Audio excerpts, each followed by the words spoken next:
आपण आपल्या घरामध्ये पशु पाळतो, पक्षी पाळतो, त्यांना जीव लावतो, त्यांना खायला देतो, प्यायला देतो, त्यांना अगदी घरातल्यासारखं वागवतो आणि वेळ आल्यानंतर हेच पशुपक्षी आपल्याला सुद्धा त्याच पद्धतीनं जीव लावतात.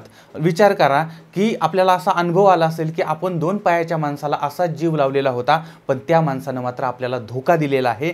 पण ही मुकी जनावरं आहेत, ती मात्र कधीही धोका देत नाहीत. आणि अशाच पद्धतीची ही घटना आज आपण बघणार आहोत, ज्याच्यामध्ये एका मालकिनीसाठी तिच्या कुत्र्यानं स्वतःचा जीव दिला होता आणि त्याच घरातल्या पोपटामुळे खुनी जो आहे तो सापडलेला होता.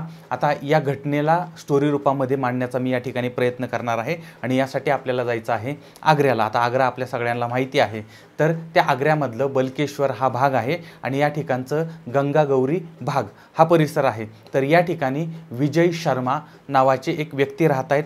ते स्वराज्य टाइम्स ह्याचे संपादक आहेत आणि एका शाळेचे संचालक आहेत. अशा पद्धतीनं ते काम करतायत. त्यांचा परिवार आहे, त्यांच्या पत्नी आहेत, पत्नीचं नाव आहे नीलम शर्मा आणि त्यांची मुलगी आहे, मुलीचं नाव आहे निवेदिता. मुलगा आहे त्याचं तो मुलगा जो आहे तो थोडासा गतिमंद आहे आणि घरामध्ये वृद्ध वडील वगैरे त्यांचं नाव आनंद शर्मा आणि इतर परिवार अशा पद्धतीनं ही मंडळी राहत आहेत. पण या परिवारामध्ये अजून 2 सदस्य राहत आहेत. त्याच्यामधला एक आहे तो म्हणजे टफी. हा जर्मन शेफर्ड डॉग आहे आणि दुसरा आहे हिरा. हिरा हा एक पोपट आहे, तो त्यांच्या पिंजऱ्यामध्ये असतो. तर मुलं जी आहेत ती शाळेत जायची, पती जे आहेत ते कामावरती जायचे, घरातली बाकीची मंडळी त्यांच्या त्यांच्या कामात असायची. आता घरी असायचे फक्त नीलम आणि त्यांचा टफी नावाचा कुत्रा आणि हिरा नावाचा पोपट. आता सुरुवातीला काय झालं होतं की घरामध्ये यांना कुत्रा आणायचा होता, पोपट आणायचा होता. पण त्या आईचं म्हणणं असं होतं, म्हणजे नीलम यांचं म्हणणं असं होतं की घरामध्ये मला सगळं काम करायला लागतंय. स्वयंपाक करायचा आहे, आवरावरी करायचे, धुणी भांडी करायची आहेत, कपडा लत्ता करायचा आहे, एवढं सगळं मला काम असताना परत तुम्ही जर तो कुत्रा आणला, परत जर तुम्ही तो पोपट आणला तर त्याचं सुद्धा बाळंतपण मलाच करायला लागेल. त्याच्यामुळं त्या आईचा या गोष्टीला विरोध होता. पण तरीही यांच्या घरामध्ये तो कुत्रा आणण्यात आला, तो पोपट जो आहे तो आणण्यात आला होता. आणि आता या ठिकाणी त्या नीलम ज्या आहेत त्या घरातलं सगळं आवरायच्या आणि त्या कुत्र्याला, त्या पोपटाला अत्यंत अगदी मुलासारखं जीव लावत होत्या. सुरुवातीला यांनी त्यांना विरोध केला होता, मुलांच्या आग्रहामुळे त्यांना आणण्यात आलेलं होतं. पण आता मात्र या दोघांना, त्या पोपटाला आणि त्या कुत्र्याला, या नीलम यांचा इतका लळा लागलेला होता की अक्षरशः मुलाप्रमाणे त्या जीव लावत होत्या.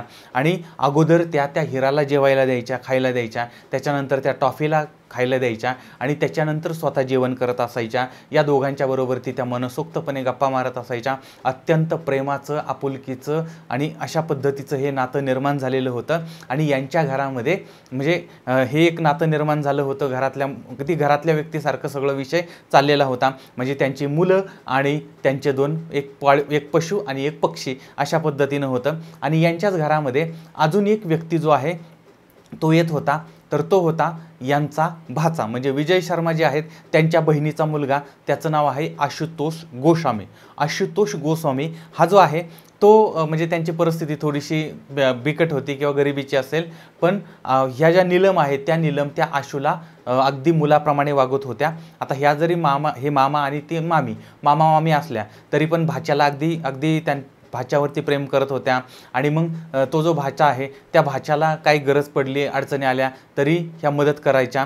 आणि त्याच्याकडं हा जो भाचा आहे तो आशू, म्हणजे आशुतोष म्हणजेच आशू. तर आशू जो आहे यांच्याकडे खायचा, यायचा, राहायचा. त्याच्या शिक्षणाचा खर्चसुद्धा मामा मामी करत होते.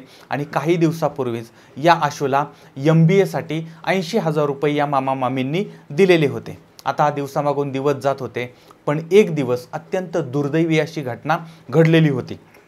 तारीख आहे 20 फेब्रुवारी 2023. 20 फेब्रुवारी 2014. आता या दिवशी फिरोजाबाद या ठिकाणी एक लग्न होतं आणि या लग्नाला पती विजय, त्यांची मुलगी निवेदिता, मुलगा अजेश आणि घरातली इतर मंडळी जी आहेत ती मंडळी त्या लग्नाला गेलेली होती. आणि घरामध्ये कोण होतं मग? आता तो टफी नावाचा कुत्रा, हिरा नावाचा पोपट आणि नीलम हे तिघच घरातले सदस्य तिथं होते. आता तिकडं धूमधडाक्यामध्ये लग्न वगैरे सगळं झालं आणि रात्रीच्या वेळी ती सगळी मंडळी घरी आली, घरामध्ये शिरली आणि समोर अत्यंत भयंकर असं दृश्य त्यांनी बघितलं. घरामध्ये नीलम यांचा मृतदेह रक्ताच्या थारोळ्यात पडलेला होता आणि त्यांचा टफी नावाचा कुत्रा हा सुद्धा रक्ताच्या थारोळात पडलेला आहे, त्याचा सुद्धा खून झालेला आहे, आईचा सुद्धा खून झालेला आहे आणि हिरा हा जो पोपट आहे तो मात्र त्या पिंजऱ्यामध्ये शांतपणे पडून होता। आता हे सगळं वातावरण पाहिलं आणि घरामध्ये एकदम आरडाओरडा सुरू झालेला आहे। पोलिसांना बोलवण्यात आलंय, पंचनामा वगैरे झालाय, बॉडी पोस्टमॉर्टमला पाठवलेली आहेत। आता घरातले 2 सदस्य या ठिकाणी गेले होते। अत्यंत दुःखद अशा वातावरणामध्ये नंतर मग या 2ही सदस्यांना निरोप देण्यात आलेला होता आणि अत्यंत विदारक असं वातावरण त्या ठिकाणी निर्माण झालेलं होतं। आता यावेळेस यांच्या घरातला पोपट जो आहे हिरा हा पिंजऱ्यामध्ये शांत बसून होता। इकडे पोलीस तपास करत होते। आता ही हत्या कोणी केली होती, का केलेली असेल। आता घरामध्ये त्यांच्या घरातलं जे सामान होतं ते अस्ताव्यस्त पडलेलं होतं, त्यांची कपाटं उघडी होती आणि दागिने वगैरे पैसे वगैरे याची चोरी झालेली होती। त्यामुळे हे जे काही हत्या झालेली आहे ती हत्या पैशासाठी झालेली आहे, चोरीच्या उद्देशाने झालेली आहे असं प्रथमदर्शनी समोर येत होतं। पण प्रश्न हा होता की हे सगळं केलं कोणी। आता घरामध्ये नीलम ज्या होत्या त्या एकट्याच आहेत। आता ह्या एकट्या आहेत हे कोणाला माहीत होतं। दुसरी गोष्ट, चोर हा यांच्या ओळखीचाच असला पाहिजे, कारण अगदी कानाकोपऱ्यापर्यंतची माहिती त्याला असावी, कारण ज्या ठिकाणी दागिने अगदी कोपऱ्यामध्ये कुठे बाजूला असतील ते सुद्धा इथं शोधले होते। पैसे सुद्धा अशाच पद्धतीनं कुठे बाजूला आजूबाजूला, महिला मंडळांना सवय असते ना, कुठं तांब्याखाली ठेव, कुठं त्या पातेल्याखाली ठेव, कुठं भिंतीच्या कुठं कोपच्यामध्ये ठेव, अशा पद्धतीनं। पण अशा ठिकाणचे सुद्धा पैसे या ठिकाणी चोरीला गेलेले होते। याचा अर्थ जो कोणी चोर होता किंवा जो कोणी खुनी होता त्याला या घरातली अगदी सगळी माहिती असावी असं वाटत होतं। आता पोलीस त्यांच्या पद्धतीने तपास करत होते। आता 1 दिवस झाला, 2 दिवस झाला, 2-3 दिवस झाले या घटनेला, पण अजूनही काय म्हणजे असा खुनी कोण आहे ते समोर आलेलं नव्हतं। आता या घरामध्ये 2-3 दिवसापासून पोपट हिरा जो आहे तो मात्र 2 दिवसापासून त्यानं काहीही खाल्लेलं नव्हतं आणि तो तसाच पडून होता, मलूल झालेला होता आणि तो कोणाशी काही बोलत नव्हता आणि त्यानं आपल्या मालकिनीचा आणि आपल्या मित्राचा म्हणजे त्या डॉगचा खून होताना पाहिलेलं होतं आणि त्यामुळे मग त्याचं बोलणं अशा म्हणजे तो एकदम असा मलूल होऊन पडलेला होता। आता हे सगळं पाहिल्यानंतर घरातल्या लोकांना अजूनच वाईट वाटत होतं आणि यावेळेस रडत रडत ते पती विजय जे आहेत ते पती त्या हिराच्या जवळ गेले, त्या पोपटाच्या जवळ गेले आणि त्या पोपटाला म्हणतायत की तू आता बोलत का नाहीयेस? अरे तुझ्या समोर नीलूची हत्या झाली, तुझ्या फ्रेंडची हत्या झाली, तू गप्प कसा काय बसला? हे रडत रडत त्याला विचारतायत, तू बोल रे काहीतरी, तू बोल, सांग हे कोणी केलं, कोणी मारलं, कोण आलं होतं आपल्या घरी आणि बोल। अशा पद्धतीनं ते रडत रडत त्या पोपटाला बोलतायत आणि विचारतायत, रडतायत आणि ते बोलता बोलता म्हटले की बोल, की हा आला होता का आपल्या घरी, असं म्हणून त्यांनी नाव घ्यायला सुरुवात केली की बाबा हा आला होता का, हे रडतायत, विचारतायत हा आला होता का, तो आला होता का, अशा पद्धतीनं एक एक नाव घ्यायला यांनी सुरुवात केली आणि हिरा मात्र पहिलं नाव घेतलं, हिरा शांत होता, दुसरं नाव घेतलं, हिरा शांत होता आणि आता विचारलं की घरी आशू आला होता का। ही ऐकल्याबरोबर तो हिरा जो आहे तो मोठमोठ्याने ओरडायला लागला, गोंधळ घालायला लागला आणि याचा अर्थ त्या रात्री आशू आलेला होता आणि या हत्यांच्या पाठीमागे त्याचाच हात असण्याची शक्यता आहे। हे सगळं त्या घरातल्या लोकांच्या लक्षात आलं आणि मग त्यांनी पोलिसांना कळवलेलं आहे आणि पोलिसांनी संशयित म्हणून मग यांचा सख्खा भाचा आशू याला ताब्यात घेतलं, त्याच्याकडे चौकशी करायला सुरुवात केली। आता यावेळेस या आशूच्या अंगावरती कुत्र्यानं ओरखडल्याचं आणि चावल्याच्या खुणा होत्या आणि यामुळे मग पोलिसांनी याची अत्यंत कसून चौकशी केली आणि नंतर जे सत्य बाहेर पडलं ते अत्यंत धक्कादायक होतं। ज्या भाच्याला मामा आणि मामी जीव लावत होत्या, मुलासारखं मानत होत्या, पैसे देत होत्या, पण हाच भाचा त्यांचा गैरफायदा घेत होता, नको नको ती व्यसन करत होता। एवढंच नाही तर आपल्या मामे भाऊ जो आहे त्याला सुद्धा चुकीचा मार्ग दाखवत होता आणि यामुळे ही मामी त्याच्यावरती रागवली होती, तिनं याला मदत करणं थांबवलं होतं आणि याचा राग या आशुतोषला आलेला होता आणि यानं मामीला कायमचं संपवायचं, कायमचा धडा शिकवायचा असा निर्णय घेतला होता आणि यासाठी मग आपला मित्र, त्याचं नाव आहे रॉनी मॅसी, याला सुद्धा त्यानं बरोबर घेतलं होतं। आता हे दोघंही अर्जुननगर या भागामध्ये राहत होते आणि यांनी त्या मामीला मारायचं, घरामधले दागिने आणि पैसे आणि ते सगळं घ्यायचं, म्हणजे एका बाजूला तिलाही मारायचं आणि घरामधले लाखो रुपये आणि प्रचंड दागिने जे आहेत ते घ्यायचे, असा हा प्लॅन यांनी सुरू केला होता। आता 20 फेब्रुवारीला फिरोजाबादला लग्न आहे, त्यामुळे घरातली सगळी मंडळी जाणार आहेत आणि मामी एकटीच आहे, घरी एकटीच असणार आहे या गोष्टीची माहिती त्या आशूला झाली होती। त्यामुळे लग्नाला गेल्यानंतर लग्नावरून येईपर्यंत हे सगळं करायचं असं यानं ठरवलं आणि त्यानंतर ज्यावेळेस हे घरातली सगळी मंडळी लग्नाला गेली त्यावेळेस मग स्कूटीवरती हे दोघं मारेकरी त्या मामाच्या घरापर्यंत आलेले आहेत। आता जाताना यांनी एक कट्यार घेतलेली होती आणि एकानं मामीला पकडायचं आणि दुसऱ्यानं तिला ठार मारायचं आणि नंतर पैसे वगैरे घ्यायचे, दागिने घ्यायचे आणि तिथून फरार व्हायचं। अशा पद्धतीनं यांचं हे ठरलेलं होतं। त्याप्रमाणे मग स्कूटरवरती आता ते मामा मामीच्या घरी पोहोचलेले आहेत। मामीनं दरवाजा उघडलेला आहे, हे दोघंही आत शिरले आणि त्यानंतर या रॉनीनं त्या मामीला पकडलं आणि आशूनं कट्यार काढली आणि मामीवरती हल्ला करायला सुरुवात केली। पण यावेळी आपल्या मालकिनीवरती हल्ला होतोय हे ज्यावेळेस त्या टफीनं पाहिलं आणि तो टफी वाचवायला आला आणि यानं आशुतोषचे लचके तोडायला सुरुवात केली, चावायला सुरुवात केली, ओरखडायला सुरुवात केली। आता यावेळेस मग एकानं म्हणजे त्या रॉनी जो आहे त्यानं त्या मामीचं तोंड वगैरे दाबलं आणि तिला बाजूला आवळून धरली आणि दुसऱ्यानं त्या टफीवरती हल्ला केलाय, त्याच्यावरती कट्यार चालवलेली आहे आणि पहिला वार त्याच्यावरती केला, दुसरा वार केला, पण तरीही तो टफी जो आहे, कुत्रा जो आहे तो याला सोडत नव्हता। तिसरा वार झाला, चौथा वार झाला, पण टफीनं याचा चावणं ओरबाडणं सोडलेलं नव्हतं आणि हा आशुतोष त्याच्यावरती वारावरती वार करत होता। जवळजवळ 9 वार याच्यावरती झाले। तो रक्ताच्या थारोळ्यामध्ये कोसळला। आता मात्र त्याला हालचाल करता येत नव्हती, त्याला चावता येत नव्हतं, आपल्या मालकिनीला वाचवता येत नव्हतं, कारण याचेच तुकडे तुकडे होऊन तो पडलेला होता आणि काही वेळातच या टफीचा जीव गेलेला होता।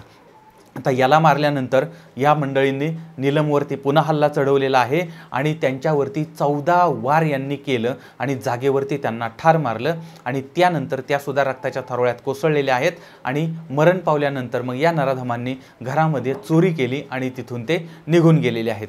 आता या हत्येनंतर काही वेळानं घरातली मंडळी आली, त्यांनी हे सगळं बघितलं, त्याच्यानंतर पोलिसांना कळवण्यात आलेलं आहे आणि दुहेरी हत्याकांड घडलेलं होतं। आता हे दुहेरी हत्याकांड हे ज्यानं डोळ्यानं बघितलं होतं तो त्यांचा पोपट होता, तो त्यांचा हिरा होता। 2 दिवस तो उपाशी होता आणि पण तो मुका जीव होता, तो बोलू शकत नव्हता, तो सांगू शकत नव्हता, तो तसाच मलूल होऊन पडलेला होता।